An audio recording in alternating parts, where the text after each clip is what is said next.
Salut tout le monde, vous êtes à Laliane, la boutique de jeux de société de Colmar.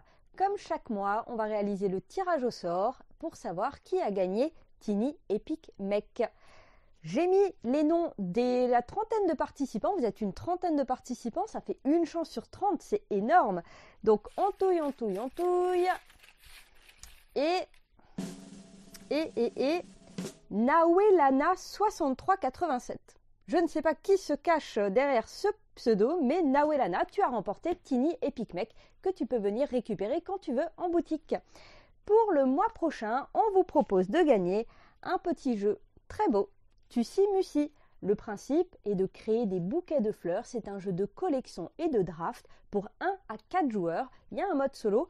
L'auteur, est Elisabeth Hargrave, qui a fait notamment le magnifique Wingspan. Donc Tussi Mussi est à gagner. C'est très simple. Pour participer, vous mettez un commentaire et il faut pouvoir récupérer le jeu sur place. Nous ne faisons pas encore d'envoi. On a une annonce importante à vous faire, on prend des vacances de temps en temps et donc en mars, nous serons en vacances à partir du lundi 6 mars et jusqu'au lundi 20 mars inclus. Donc pendant 2 semaines, vous ne pourrez malheureusement pas venir faire vos petites emplettes, donc faites-les maintenant avant les vacances ou après. On va enchaîner avec nos coups de cœur, les jeux auxquels on a pas mal joué ces derniers temps et pour ça, on va descendre. Cozy Casa est un jeu avec des règles très accessibles, mais où vous allez bien remuer vos méninges pour faire des points. Vous avez chacun une nouvelle étagère, petit matos en mode un petit peu puissance 4, et cette étagère, vous allez la remplir avec des tuiles qui sont des objets, des jeux de société, des livres, des plantes, des trophées, des cadres photos et des chats, parce que tout le monde sait que les chats, ils aiment bien squatter nos calax. Et donc à son tour, on va récupérer ces objets. On peut en récupérer 1, 2 ou 3 maximum, à condition qu'ils soient côte à côte et à condition qu'au moins un de leur côté soit libre. On ne peut pas récupérer les tuiles du milieu. Donc par exemple, je récupère ça. Ces tuiles vont obligatoirement être mises dans une même colonne, dans l'ordre que je veux. L'ordre est important pour valider les objectifs, mais on ne peut pas en mettre un ici et un ici. Par exemple, hop, je mets celle-ci, puis celle-ci. On a chacun un objectif personnel qui va nous demander d'avoir certains objets à certains endroits. Cet objectif veut que là, tout en bas, j'ai un petit chat. Ça y est, c'est fait. Et donc, plus vous avez mis les objets à leur place et plus vous aurez des points. Vous avez également des objectifs communs que tous les joueurs peuvent valider. Il y en a 2 pour la partie et il y en a d'autres dans la boîte pour varier. Un objectif ici que j'ai sorti demande d'avoir 2 lignes avec que des objets différents. Celui-là demande d'avoir une diagonale avec que des objets identiques. Le premier joueur qui réussit à valider va prendre la tuile qui fait le plus de points. Et aussi, on va essayer de faire des groupements de motifs identiques, puisqu'à la fin, si vous avez par exemple un groupe de 5 chats, eh bien un groupe de 5 chats va vous faire 5 points. Donc c'est très simple, mais quelle tuile je prends, dans quel ordre je les mets, attention à votre objectif perso, attention aux objectifs communs, attention à essayer de faire des groupements. Bref, c'est très fluide à jouer, très agréable à jouer. Tokaido Duo est un jeu spécialement pour 2 joueurs dans l'univers de Tokaido, son grand frère qui a déjà de nombreuses années. Mécaniquement, les jeux sont quand même très différents. On a 3 personnages, 3 plateaux. Chaque plateau est affilié à un personnage. Nous avons le pèlerin qui va se déplacer tout autour du plateau et qui va essayer de s'arrêter dans des temples et dans des jardins pour monter ses différents curseurs. Plus il a monté ses curseurs, plus il aura de points.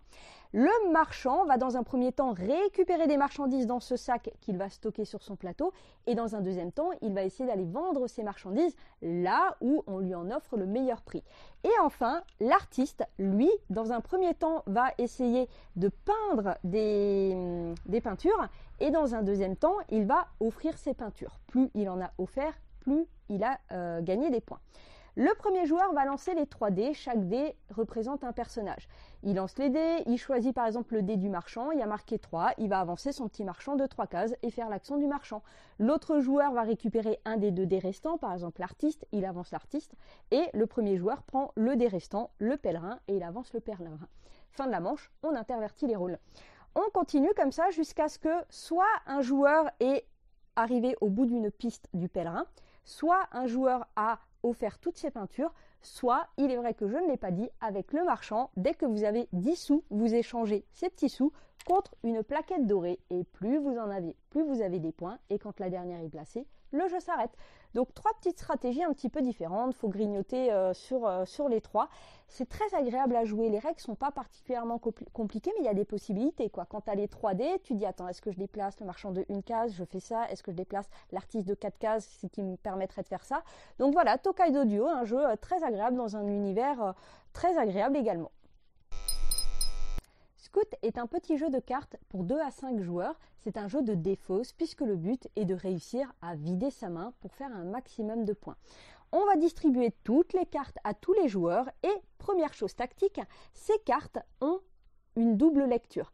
Quand vous recevez vos cartes, déjà interdiction de les trier. Elles doivent toujours rester comme vous les avez reçues. Par contre, vous avez 2 sens possibles, à vous d'analyser ces 2 sens et de vous décider avec lequel vous voulez jouer.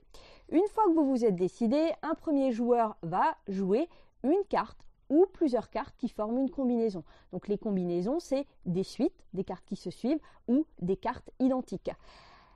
On va toujours devoir jouer les cartes côte à côte. Donc à vous de voir lesquelles vous enlevez parce que si j'enlève ces 3-là, donc j'ai une belle combinaison de 5, 6, 7, je les enlève et derrière celles-ci vont se rapprocher. Du coup, j'ai une paire de 10 qui se crée. Le prochain joueur va surenchérir ma combinaison. S'il réussit à la surenchérir, il va récupérer ses cartes qui lui feront des points à la fin de la partie. S'il ne peut pas ou s'il ne veut pas la surenchérir, il va pouvoir recruter une de mes cartes, soit celle qui est tout à droite, soit celle qui est tout à gauche. Et donc, quand il la prend, il va choisir où est-ce qu'il la met, dans quel sens il la met, pour se créer une future bonne combinaison. Donc c'est super malin parce que non seulement vous récupérez une carte, certes le but c'est de s'en défausser, mais vous venez vous créer une combinaison plus forte pour la suite et cette combinaison qui était une combinaison assez forte de 3 cartes va être affaiblie et plus facile à battre pour le prochain joueur. Si je réussis à jouer mon 2 ici, alors bon c'est pas évident parce qu'il faudrait déjà que je reprenne la main potentiellement pour réussir à jouer mon 2, mais derrière là j'ai une super combinaison de 4-10 difficile à battre parce qu'en plus les autres vont devoir recruter mes cartes et quand on recrute une de mes cartes, on me donne $1. Quand un joueur a terminé sa main, on va compter tous les points des cartes qu'on aura récupérées quand on bat la combinaison, plus un point par dollar, moins un point par carte qu'il nous reste en main. C'est des petits jeux de cartes, moi, comme j'aime beaucoup, avec des règles assez simples, mais ça fait penser, il y a ce côté un petit peu, jeu de pli, jeu de tarot, jeu de défausse, où en fait, on va quand même bien réfléchir aux combinaisons qu'on fait. Parfois, on peut surenchérir, mais on va pas le faire parce qu'on préfère garder cette combinaison pour plus tard. Scout était nominé au Spiel des Jahres, il était dans les 3 nommés meilleurs jeux de l'année en Allemagne, et à juste titre, parce que c'est un jeu qui est très accessible, qui est facile à sortir et très agréable à jouer. De toute façon, tous les jeux que je vous montre sont agréables à jouer. On termine avec une information importante dans la sphère ludique. Lors de la dernière vidéo, on vous avait parlé des jeux nommés à l'As d'or, les meilleurs jeux de l'année. Eh bien ça y est, les résultats sont tombés. Dans la catégorie enfant, c'est le jeu d'enquête Flashback Zombie Kids qui remporte le prix. Dans la catégorie expert, c'est lourd, Ark Nova, sans surprise. Dans la catégorie initié, c'est Challenger. Pour info, on l'a sorti il n'y a pas longtemps dans nos soirées table ouverte du jeudi soir. Donc il y avait 8 participants qui ne se connaissaient pas forcément. C'est le principe des tables ouvertes. C'était super sympa, il y avait une super bonne ambiance. Je compte leur proposer de temps en temps en table ouverte. Donc n'hésitez pas sur notre Facebook à adhérer au groupe table ouverte.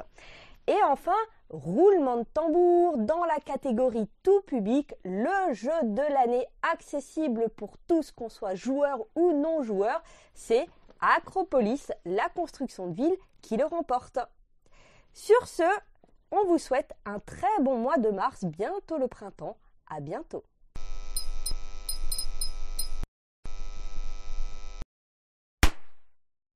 À la fin, pour les points, on multiplie son curseur de jardin par son curseur de temple et celui qui a le plus de points n'a pas gagné.